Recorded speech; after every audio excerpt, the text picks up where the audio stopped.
Praise the lord. Precious greetings in Jesus name. యేసుక్రీస్తు వారి ప్రశస్తమైన నామంలో మీకు శుభములు.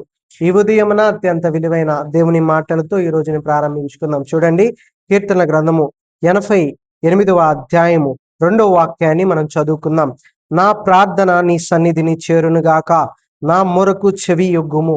ప్రియులారా, మనము చేస్తున్న ప్రార్థన దేవుని సన్నిధికి వెళ్తుందా లేదా అనేది మనల్ని మనం పరిశీలన చేసుకోవాలండి.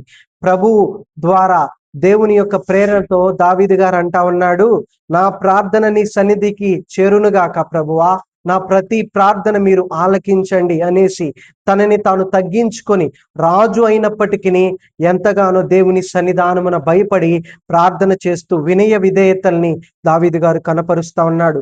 అట్టి రీతి అయిన వినయ విధేయతలు మనం కనపరుస్తూ ప్రభువా నా ప్రార్థనని అంగీకరించయా అని ఈ రోజున మనము దేవుని సన్నిధానములో గడిపి ఈ రోజుని ప్రారంభించుకుందాం. ఆమేన్.